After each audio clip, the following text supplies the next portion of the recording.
Sir Osho की किताब है जिससे उन्होंने शुरुआत की थी, संभोग से समाधि की ओर। 11 में था जब मैंने पहली बार पढ़ी थी, तब से 3 बार पढ़ चुका हूँ और हर बार सोचता हूँ कि ओशो सेक्स मुक्ति के बारे में बात करते हैं, लेकिन वो कहते हैं कि हम सेक्स को समझकर ही उससे मुक्त हो सकते हैं। हर रोज़ हम सेक्स को समझने की कोशिश करते हैं, मन में ये धारणा होती है कि हम उससे मुक्त हो जाएं, लेकिन नहीं हो पाते। हमारे दैनिक जीवन में कहीं ना कहीं आकर वो हमसे टकरा जाता है। तो इसके बारे में मुझे जानना है क्या कि हम क्या करें।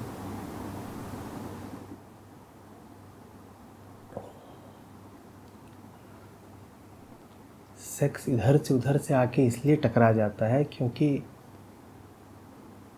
जब उससे आपको और आपको उससे टकराना चाहिए तब उसके प्रति असहज हो जाते हैं हम।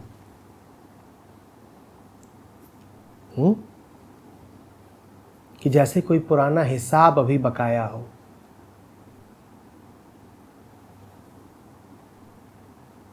तो लेनदार आप से गाहे बगाहे टकराता ही रहे, किसी से पैसे ले रखे हैं, लौटाने हैं और लौटा रहे नहीं, अब उससे बीच बीच में हो जाती है भिड़ंत। गए थे मंदिर, सोचा था जाएंगे पूजा अर्चना करेंगे, वहां मिल कौन गया? लेनदार। तो मंदिर भी एक तरफ, मूर्ति भी एक तरफ, फूल भी एक तरफ, देवी भी एक तरफ, अब वो लेनदार खड़ा हो गया है। ऐसा ही हमारे साथ सेक्स के संबंध में होता है। पुराना कुछ है जो अभी चढ़ा हुआ है, जैसे ऋण चढ़ा होता है, तो वो सामने आता रहता है, आता रहता है, आता रहता है, आता ही रहेगा। बाजार गए थे, प्रफुल्लित घूम रहे थे और अचानक एक तरफ को नजर पड़ी, देखा वो खड़ा हुआ है। चाहा नहीं था वो खड़ा रहे, पर अनायास खड़ा हुआ है। ऐसा ही हमारे साथ होता है। बच्चे के साथ घूम रहे हैं, वो कुछ खा रहा है, गुब्बारे खरीद रहा है और अचानक सेक्स आ गया।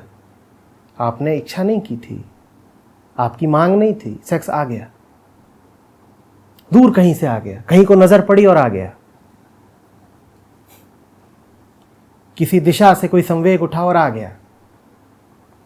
और वो आया नहीं कि आप झुक गए, वो आया नहीं कि आप जान गए कि हार,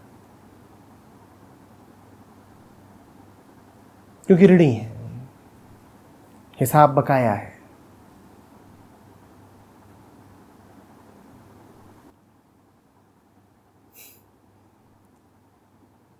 समझ रहे हो?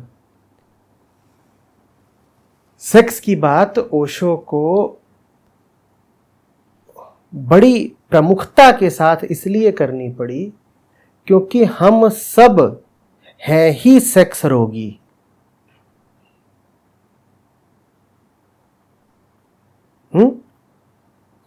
कोई पागल हो जिसके दिमाग में गुड़ ही गुड़ नाचता हो,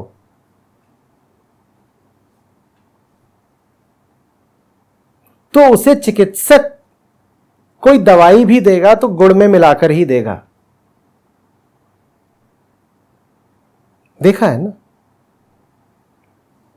अरे हम ही तो वो पागल हैं, सिरप नहीं पीते क्या आप? वो और क्या है? सिरप में दवाई कितनी होती है? कितनी होती है? और बाकी क्या होता है? चाशनी। सिरप माने चाशनी। तो कोई पागल है जो मीठा ही चाहता है, मीठा ही मीठा, मीठा ही मीठा, जैसे गुड़ की मक्खी। तो उसको अगर दवाई भी देनी है तो कैसे दी जाएगी? सिरप बना के दी जाएगी, गुड़ में मिला के दी जाएगी। उनके पास और कोई विकल्प नहीं था। हम सब यौन रोगी हैं। हमारे मन में लगातार वासना का ही, काम वासना का ही उपद्रव मचा रहता है। हम सब सेक्सुअली ऑब्सेस्ड हैं। ये पूरी सभ्यता, भाषा, अर्थव्यवस्था, शिक्षा, धर्म,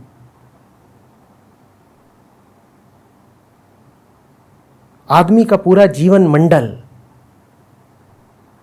सेक्स से आक्रांत है।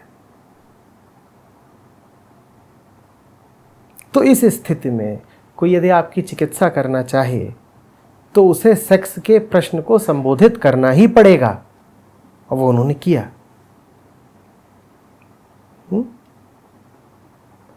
क्या है ये सेक्स का सवाल?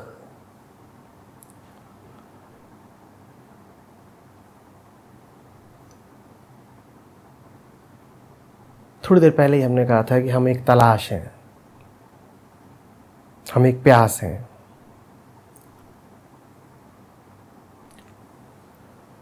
हम पैदा होते ही हैं अधूरे।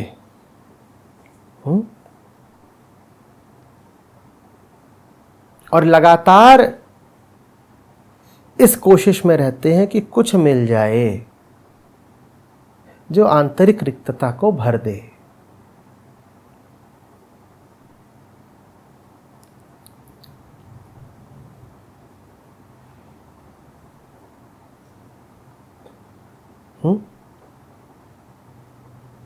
हजारों हजार चीजें हैं जो हमारे भीतर की रिक्तता को भरने का वादा करती हैं। रिक्तता घाव जैसी होती है, बड़ी टीस देती रहती है हर समय। उस टीस से ज़रा सी भी अगर मुक्ति मिल जाती है तो अच्छा लगता है। या ये कह दीजिए कि उस टीस का जो लगातार अनुभव होता रहता है, उस अनुभव में यदि कोई अंतराल आ जाता है, कोई गैप आ जाता है, तो उस गैप को ही हम सुकून का नाम देते हैं।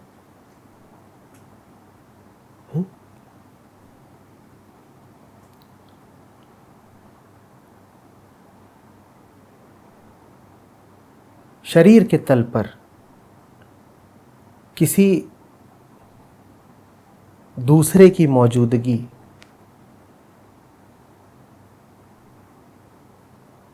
वासना के माध्यम से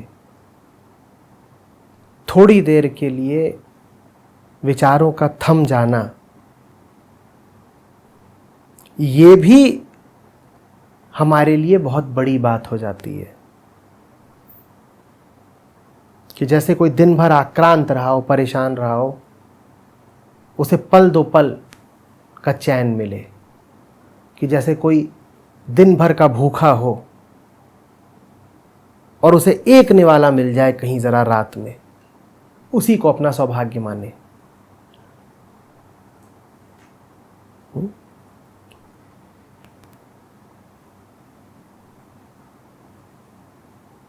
भीतर की जो आध्यात्मिक प्यास है, वही तमाम तरह की इच्छाओं के रूप में प्रदर्शित होती है। देखने में ऐसा लग सकता है कि आप किसी की देह के दीवाने हैं। वास्तव में आपको चैन चाहिए।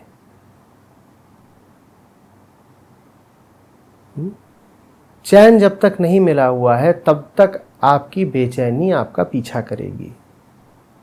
आप अपने आप को दिलासा देना चाहेंगे कि सब ठीक चल रहा है, और बेचैनी वही लेनदार की तरह कभी यहाँ कभी वहाँ अपनी शक्ल दिखा जाएगी, आपको हैरान कर जाएगी। आप अपने भ्रम में जीना चाहेंगे, कुछ ऐसा हो जाएगा जो आपके भ्रम को चोट पहुंचाएगा, आपको बुरा लगेगा।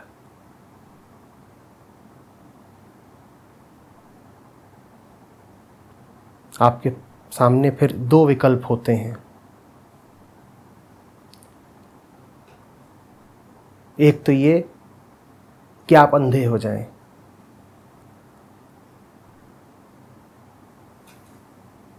आप कह दें कि मैंने देखा ही नहीं, और दूसरा ये कि ईमानदारी से मान ही लें कि हाँ कुछ गड़बड़ तो है।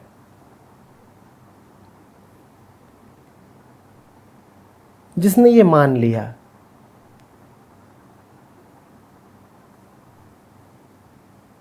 कि कुछ गड़बड़ है, उसका मानना ही इस बात का द्योतक है कि गड़बड़ से आगे भी रास्ता है, दुनिया है, संसार है। गड़बड़ से आगे जो होता है ना, वही गड़बड़ को स्वीकार कर पाने की ताकत देता है, अन्यथा स्वीकार ही नहीं करेंगे, झूठ बोले जाएंगे। तो अपनी सारी बेचैनी, उलझन, इस सब से ये जानिए, सीखिए कि कुछ और है जो आवाज दे रहा है। जितना उसकी तरफ बढ़ते जाएंगे उतना उलझने गिरती जाएंगी, कम होती जाएंगी।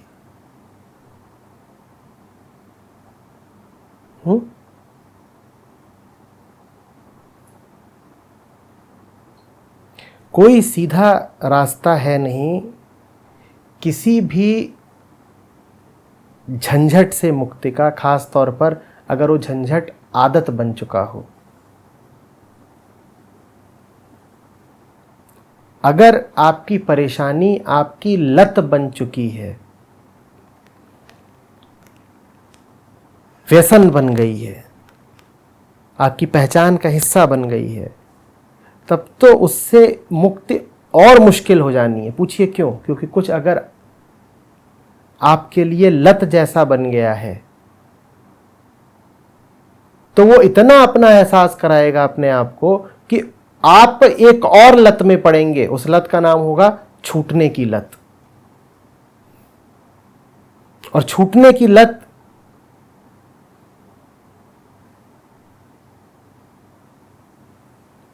किसी और लत का समाधान नहीं हो सकती, आप फंसे ही रह जाएंगे। छूटने की लत भी तो इतना ही करती है ना कि दिमाग में लगातार विचार बनाए रखती है। क्या विचार? मुझे छूटना है, छूटना है। पहले एक विचार चलता था, दूसरा विचार चलता है। विचार तो बना ही रह गया, बल्कि विचार दूना हो गया।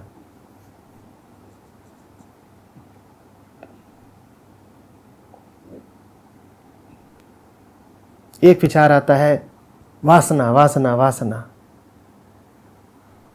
दूसरी ओर से विचार की लहर आती है बचना, बचना, बचना।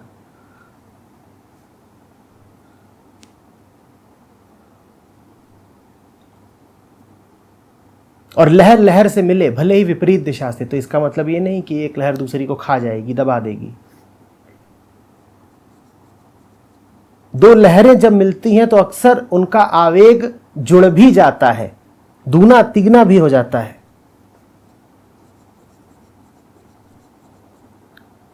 आपको जिसकी आदत है,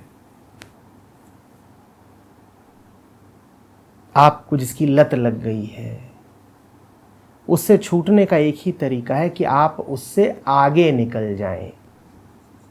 उससे जितना संघर्ष करेंगे उतना उसी के तल पर अटके रह जाएंगे, चिपके रह जाएंगे।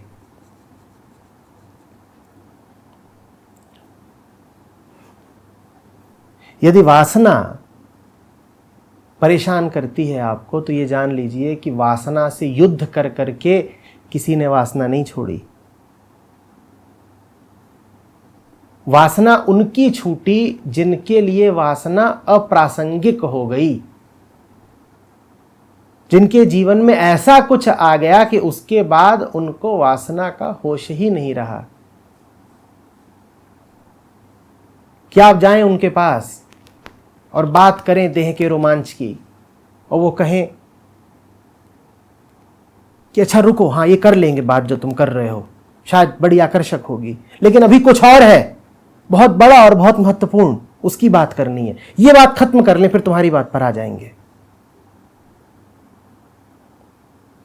हाँ, सेक्स बड़ा उत्तेजक है, बिल्कुल है, तुम्हारे लिए है, हमारे लिए भी है, आ जाएंगे उस पर अभी कुछ और है, कुछ और है अभी जो खींचता है, कुछ और है अभी जो कीमती है, कुछ और है अभी जो जरूरी है, उसको निपटा लें। और वो जितना जरूरी होगा, जितना कीमती होगा, उतना ही बड़ा होगा, अनंत होगा। जो अनंत है वो कभी निपट सकता नहीं। जो छोटा है, अल्प है और क्षुद्र है, वही निपटता है। जो अनंत है वो कभी निपटेगा नहीं। तो ये मजेदार बात हो गई। आपने सेक्स को ठुकराया नहीं, आपने इतना ही कहा तू प्रतीक्षा कर, अभी कोई और है, जरा उसको पहले निपटा लूं। और जो ये कोई और है, ये इतना बड़ा है, इतना बड़ा है, कभी निपटेगा नहीं।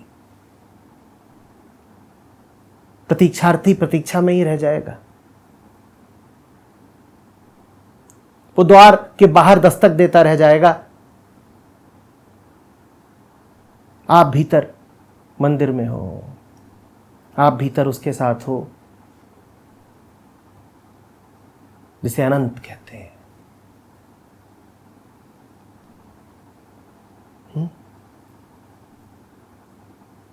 उलझिएगा नहीं, पीछे छोड़ दीजिएगा। दोनों बातों में अंतर समझते हैं ना? उलझना नहीं है, पहलवानी नहीं करनी है। ब्रह्मचर्य साधने नहीं निकल पड़ना है।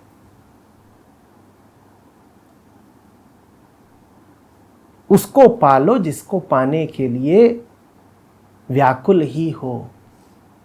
अपने आप को झोंक दो पूरे तरीके से परमात्मा की राह में, परमात्मा के काम में।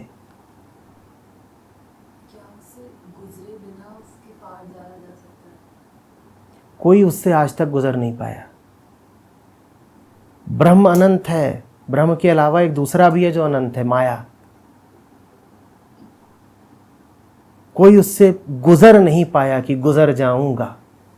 हाँ, ये हो सकता है कि आप गुजर जाएं, आप ये गुजर तो जाएंगी पर गुजर नहीं पाएंगी।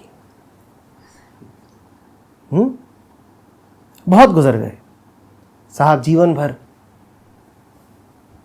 ब्रह्मचर्य साधते रहे और फिर गुजर गए। गुजर गुजर के भी गुजर नहीं पाए। इसी को कहते हैं पुनर्जन्म का फेर। बार बार गुजर जाते हैं लेकिन फिर भी गुजर नहीं पाते। तो ये सब छोड़िए।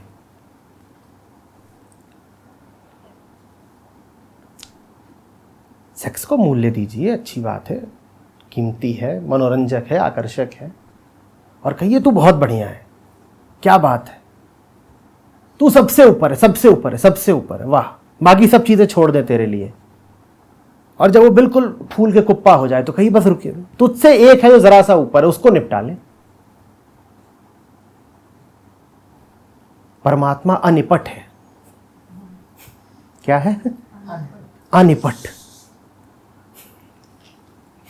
वो इतनी बड़ी समस्या है, इतनी बड़ी उलझन, ऐसी पहेली जो कभी निपटेगी नहीं।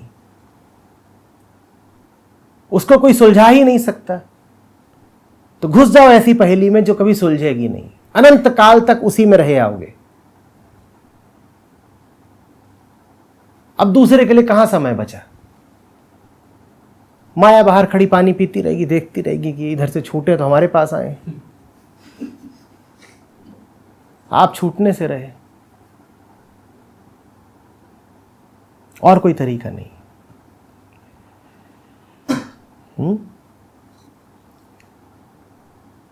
कबीर कहते हैं ना, बाजार में बैठी है, वो हाट में बैठी है और हाथ में क्या है उसके? फंदा। फंदा लेकर के हाट में बैठी हुई है। वो लगातार प्रतीक्षा में ही है कि तुम आओ बाजार में, तुम खिंचे चले आओ, तुम कहो कि चीजें चाहिए तेरी, और वो गले में डाल दे फंदा। तो तुम जाओ बाजार, बिल्कुल जाओ बाजार। बाजार जाए बिना निस्तार नहीं है। दुनिया ही बाजार है, लेन देन चल ही रहा है। कबीर ही होता है कोई जो कहता है कि लेना ना देना मगन रहना, बाकी तो सबके लिए लेन देन चल ही रहा है, जाओ। लेकिन कोई ऐसी दुकान पकड़ लो कि जहां फंस ही जाओ कि अब करें क्या, फंस गए। माफी मांग लो, देवी जी आप थोड़ा क्या बताएं, फंस गए। एक दिन ऐसा आएगा, याद रखना, तुमसे नहीं छूटेगी माया। एक दिन ऐसा आएगा जब माया तुम्हें छोड़ देगी निराश होके, कहेगी ये फंसा ही रहेगा, दूसरा शिकार ढूंढते हैं। तो फंसा ही रहेगा, दूसरा शिकार ढूंढते हैं। ये खूब होगा। तुम जाओ किसी नए शहर में, वहां कोई गाइड इत्यादि बन करके, गाइड माने पथ प्रदर्शक, गाइड माने क्या, गुरु जैसा मार्गदर्शक। वहां कोई गाइड इत्यादि बन के तुम्हें लूटने को आमादा हो और तुम उससे कहो बस चलते ही है तुम्हारे साथ, और खुश हो जाएगा, ये तो चलने को तैयार हो गया, बस चलते ही है तुम्हारे साथ, 1 मिनट को जरा सर झुका के आते हैं, चरण स्पर्श करके आते हैं, मंदिर रहा, वो बाहर इंतजार करेगा, कहेगा ठीक है, कहेगा ठीक है, ये अभी गया है अंदर भीतर, प्रणाम करके आ जाएगा। उसके बाद इसको खूब लूटेंगे। अब तुम अंदर गए और अंदर रम ही गए, मौज ही आ गई। अब वहाँ नाच रहे हो और गा रहे हो और भजन है और कीर्तन है और लौट गए और समाधि हो गई और घंटे बजा रहे हो और घंटे ही हो गए। अब वो बाहर कब तक इंतजार करेगा? वो कहेगा और बाकी इतने बेवकूफ घूम रहे हैं, उनको लूटते हैं, इसका कब तक इंतजार करें? ऐसे मिलेगी मुक्ति। यही तरीका है। मंदिर में रहे आओ, लूटने वाले बाहर रहेंगे, इंतजार करते रहेंगे, फिर वो खुद ही नाउम्मीद होकर के तुम्हें छोड़ देंगे। बस ऐसे मिलेगी मुक्ति। सर ओशो ऊर्ध्वगमन की बात करते हैं अपनी किताब में, तो उसके बारे में जानना था कि वो क्या है। और जैसा कि ये इसमें भी लिखा हुआ है कि वो गहरे अनुभव की बात करते हैं कि अगर आप पुनर्जन्म में आपका गहरा अनुभव है तो आने वाले जन्म में आप मुक्त हो जाएंगे। तो इसके बारे में कुछ बताइए।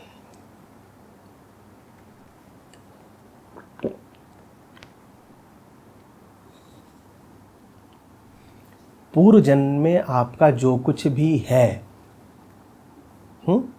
उसे देह कहते हैं। पहले से आप जो कुछ भी लेकर के आए हो उसको देह कहते हैं। देह दो तरीके से बनती है।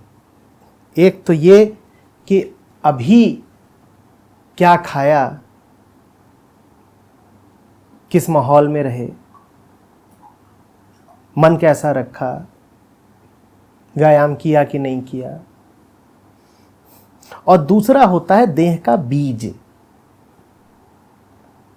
देह की अभियोजना, देह की जो मूल परिकल्पना है, जो उसका नेटिव डिजाइन है। समझ रहे हो? उदाहरण के लिए आपकी जो नाक है, इसका आकार, इसकी आकृति, ये आप लेके पैदा हुए हो। आप कर लो कितनी भी कसरत, आप नाक नहीं बदल सकते अपनी। सत्यम भी नहीं बदल सकता, कितनी भी दौड़ लगा ले। समझा रही? तो आप कुछ है जो लेकर के पैदा हो रहे हो, कुछ है जो आप लेकर के पैदा ही हो रहे हो।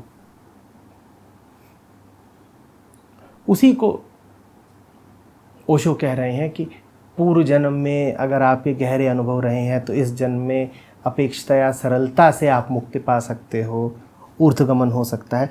ऊर्ध्वगमन माने मुक्ति की तरफ बढ़ना, शब्दों में मत पढ़िएगा।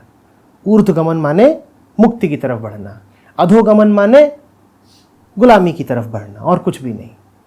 आप अपनी वृत्ति में ही और लिप्त होते जाएं तो ये क्या हुआ? गिरना। गिरना माने अधोगमन। और आप आज़ादी की तरफ बढ़ रहे हो तो ये क्या हुआ?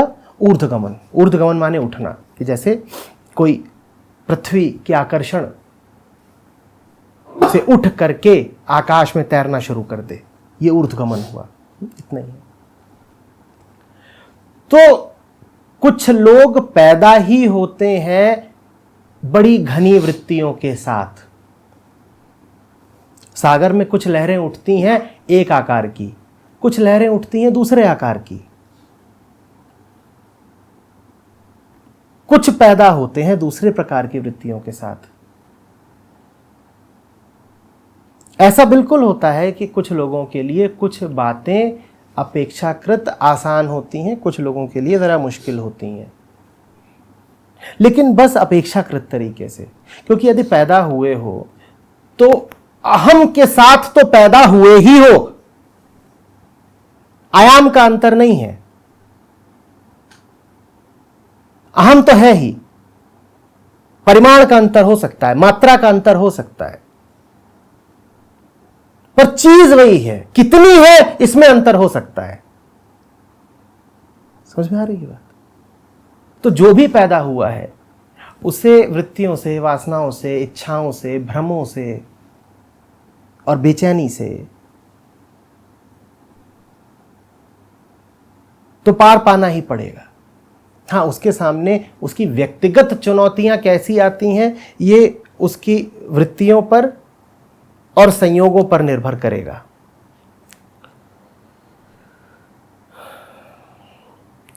ये बात आपके लिए बहुत महत्वपूर्ण नहीं है कि आप दूसरों की अपेक्षा कितने पानी में हो। कोई चुल्लू भर पानी में भी डूब के मर सकता है। अगर मर ही रहे हो तो इस बात से फर्क पड़ता है क्या कि 6 फीट के स्विमिंग पूल में डूब के मर रहे हो या अथाह सागर में? तुम्हें तो कष्ट मिल ही रहा है ना, तुम्हारी तो जान जा ही रही है ना। हो सकता है तुम्हारी वृत्ति दूसरों से जरा कम सघन हो, लेकिन उसके बाद भी बहुत संभव है कि तुम डूब जाओ और दूसरा तर जाए। तो इस बात पर बहुत जोर रखने की कोई जरूरत नहीं है। अपनी अपनी देखो। सब भवसागर में हो, गहरी नदियां नाव पुरानी।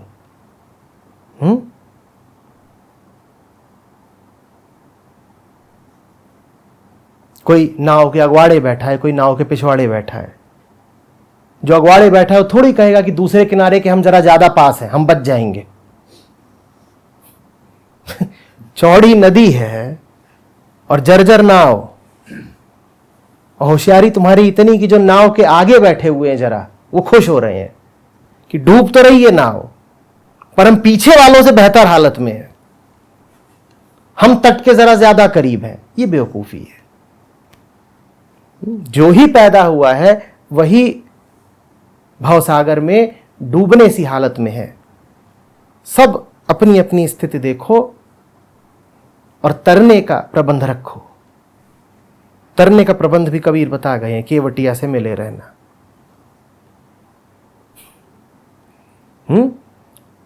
दूसरों को देख करके खुशी मनाते रहना, ये तो नहीं कह गए हैं कि वो बुढ़वा वो पक्का डूबेगा। एक तो बूढ़ा है, ऊपर से पीछे बैठा है, वो नहीं तरेगा।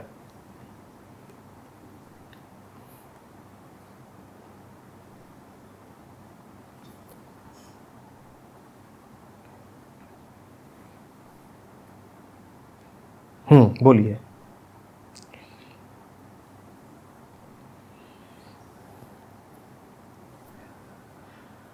मैं जरा फिर जिस बिंदु से शुरू किया था वहीं आपको वापस ले आता हूं। गुड़ में मिला करके अगर गोली दी जा रही है तो हो सकता है कि 50 ग्राम गुड़ हो और 1 ग्राम गोली। आपके लिए पुड़िया बनाई गई 50 ग्राम की, 51 ग्राम की, ठीक है यार। उसमें 50 ग्राम गुड़ था और पानी 1 ही ग्राम था, दवाई 1 ही ग्राम थी। उसको देख करके इस भ्रम में मत पड़ जाना कि चिकित्सा गुण से होती है।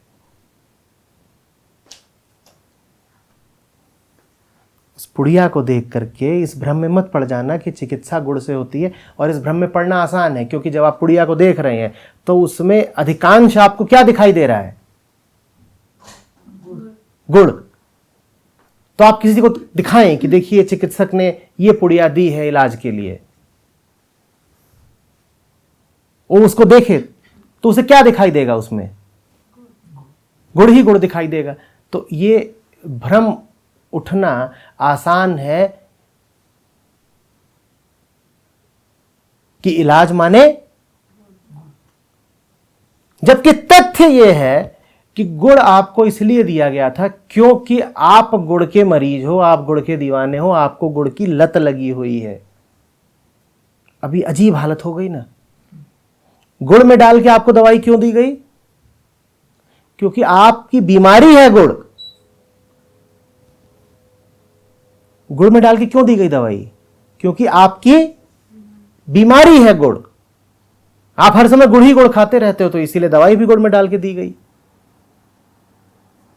लेकिन आपने दवाई को देखा और आपने कहा कि नहीं नहीं नहीं नहीं, मेरा तो इलाज है गुड़, मेरी तो दवाई है गुड़। गुड़ क्या थी?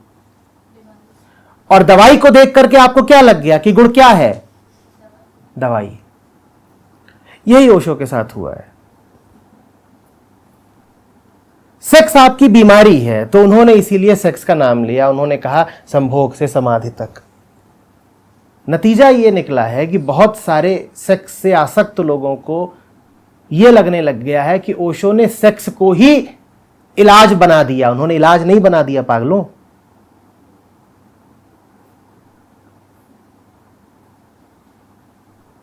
अब बहुत सारी दुकानें हैं जो गुड़ बेच रही हैं, कह रही हैं यही तो ओशो बेचते थे, और कह रही हैं बस 19-20 का अंतर है। ओशो 1 ग्राम का अंतर है, बाकी तो सब वही है। बहुत सारी दुकानें हैं जो अब विशुद्ध सेक्स बेच रही हैं ओशो के नाम पे, और उनसे पूछो ये वही है जो ओशो ने सिखाया? वो कहेंगे बिल्कुल वही है, बस 1%, 2% का अंतर है। वो 51 ग्राम का कुछ बेचते थे, हम 50 ग्राम का बेचते हैं, इतना ही सा अंतर है। रिदम भी समझ गए।